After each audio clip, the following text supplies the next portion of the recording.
We are continuing with tutorial 2, right?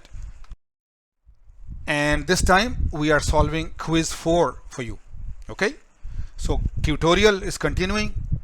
You learn the solutions of the quizzes and the midterms also, and at the same time we try to completely understand with all mechanics and physics and understanding of the problems, all the quizzes and so on.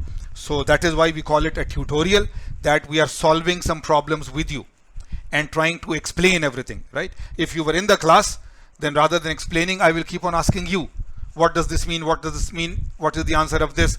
And most of the times your answers will be correct. Here, I am just trying to tell you the solutions and so on. Question 1 this time, rather than mixing multiple choice and true false, I gave only true false, right? And this is quiz 4, right? This is quiz 4. So the chapters are different this time, right? This time the chapters are different. There is polymers and so on. So let us see.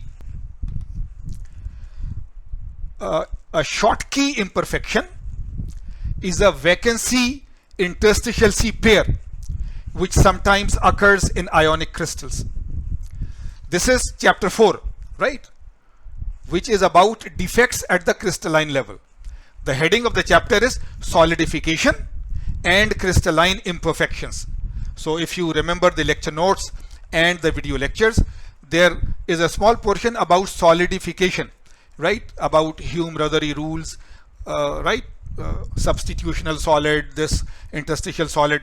And the second part is about defects, imperfections, crystalline imperfections or defects. So in defects, if you remember, we have 0 degree defect, 1 degree defect, 2 degree, remember, right? So this is a point defect, and there are types of point defects. And this is a line defect. There are types of line defect. This is a planar defect, and so on. So right, so those type. So now if you go to that page where Schottky and other type, there is a Schottky and a Frenkel.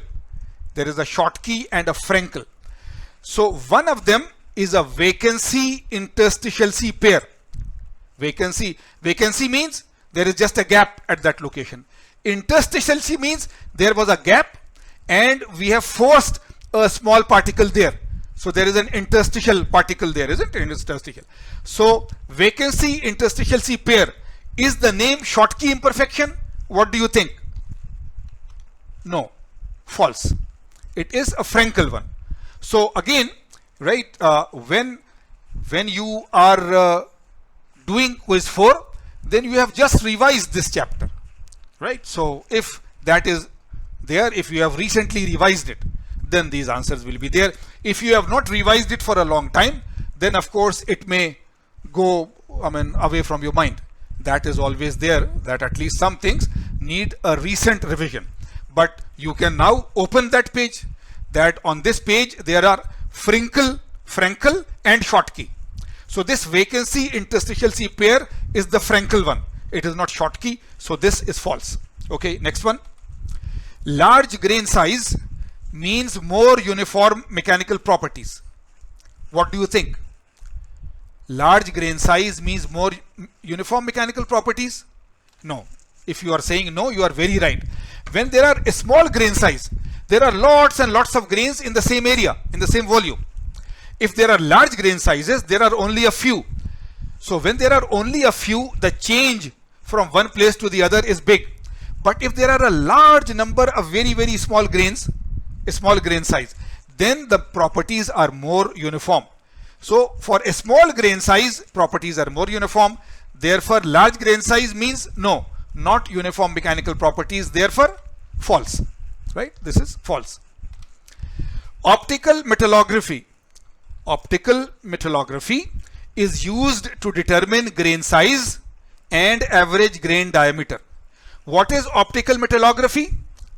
You are studying metals at the crystal level under an optical microscope. Metallography, right? You are doing photography, right? Photography at the crystal level. You are doing photography at the crystal level for metals. So it is called, I have explained earlier, right, in the lecture, metallography. And because the microscope is called an optical microscope, so this whole field is called optical metallography. which means you have prepared the sample, done grinding, polishing, etching, all the things that you now know through your experiments. You have done all of that, and you are seeing the crystal structure under a microscope. So yes, when you do this and you see the crystal structure, you see the grains, you can count the grains and you can find the size of the grains. So yes, you can find the grain size and you can find the grain diameter. This is what crystal photography at the crystal level and so on is. So this answer is true, right? This answer is true.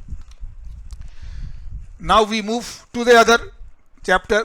Polymers are bad conductors of electricity and can be used as insulators. What do you think? Yes, metals are good conductors of electricity. Metals are good conductors of electricity. So they cannot be used as insulators. Metals are used as conductors. You know, all electrical wires are generally copper and so on. But you never see the copper wire directly.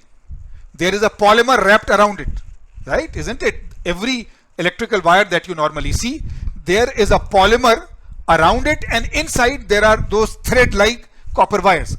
So when you touch the rubber or polymer, there is no electricity, right? So therefore, polymers are bad conductors, and it is true, right? Polymers are bad conductors of electricity and can be used as insulators, electrical insulators. This is true. Polymers usually have high densities and high decomposition temperatures. If you know anything about polymers, you will straight away say, no. High densities are for metals and alloys. Polymers are much lighter. And high decomposition temperatures, no. They melt very easily compared to metals and other, right? So this is totally false. Polymers have low densities and they melt at low temperatures. So this is very obvious for anybody who has gone through very quickly even the slides of polymers. No, this is false, right? This is false. Next one, thermosetting plastics. Thermosetting plastics are polymers that can be melted and recast almost indefinitely. There is thermosetting plastics and there is the other type of plastic, right? Thermoset. Once you use a certain temperature, they set into one structure. One polymer structure. If you change the temperature, this polymer structure is destroyed.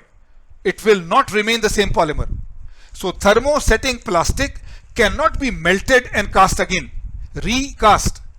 Cannot be melted, and as soon as you melt it, then it was thermoset. At a particular temperature, it had a particular structure. When you melt it, the temperature changes. Now it is another plastic, another polymer. So thermosetting plastic cannot be melted and reused. So this is false. This is false, right? So these were some true-false questions. And again, as we have seen, I have spent a lot of time in trying to explain so that you can, of course, go back to the pages where you are, this is relevant. Some pages in chapter 4, some pages in chapter 10 of polymers and so on. Let us now move to question 2, which is a theory or numerical type, of course. A blended polymer or a polymer blend, both are the same. A blended polymer or a polymer blend contains 45 weight % polystyrene, 55 weight % polypropylene. What is the mole fraction of polystyrene in the blend? Very simple question. Very simple question. We have done a very similar type of example, in the class lectures and so on, right? Of course, the weight % is a wrong term. But in chemistry, rather than saying mass %, they always say weight %.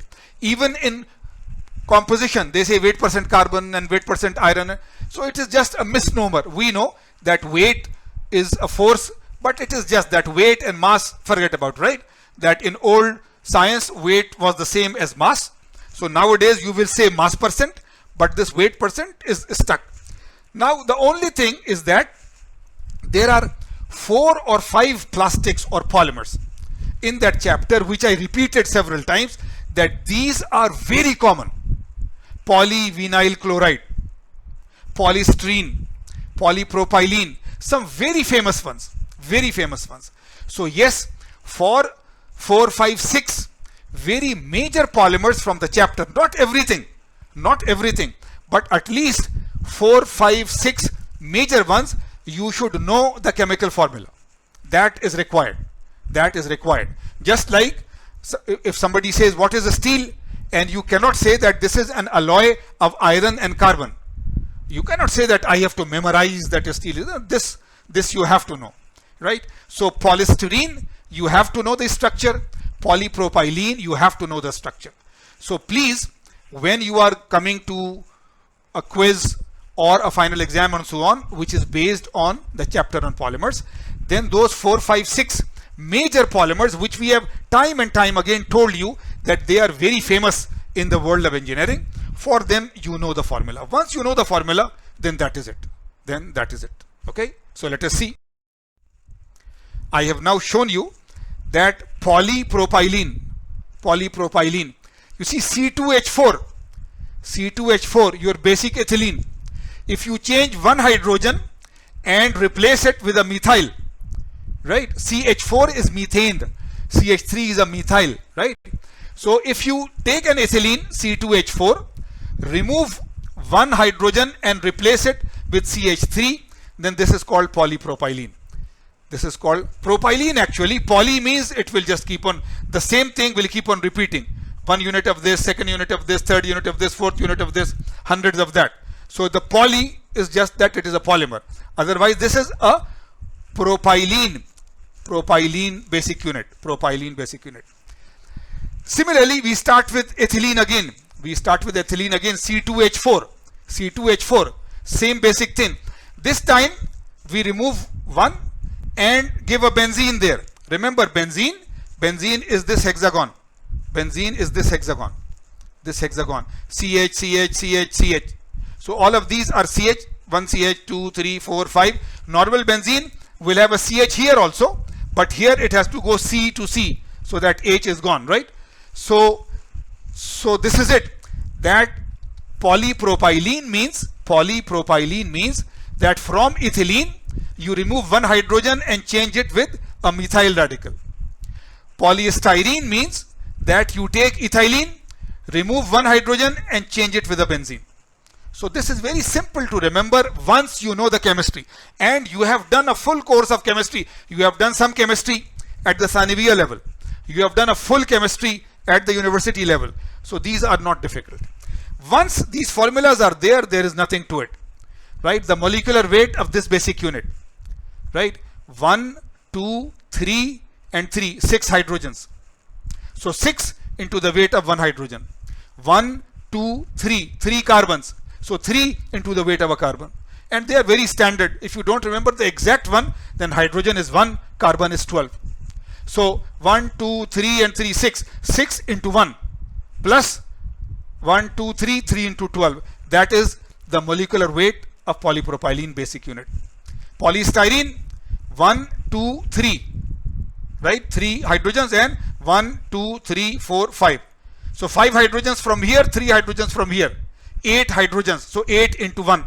And 1, 2 and 6 carbons from here. So 8 carbons. So 8 into 12.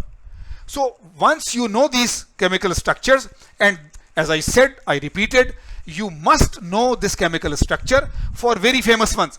And you are seeing that most of the famous ones are basically just one thing. You are starting with ethylene, C2H4. In ethylene, you add something, it becomes PVC, polyvinyl chloride. In ethylene, you add something, this becomes polypropylene. In ethylene, you add something, it becomes a polystyrene. So this should be very, very simple if you have, right? Just think about it. And once this structure is there, then finding the molecular weight of one unit is nothing. Hydrogen is 1, carbon is 12, oxygen is 16. You should know those, some very basic major ones. Nitrogen is 14. Some very basic ones you must know. I mean, call it memorization, call it whatever, but some basic ones you must know.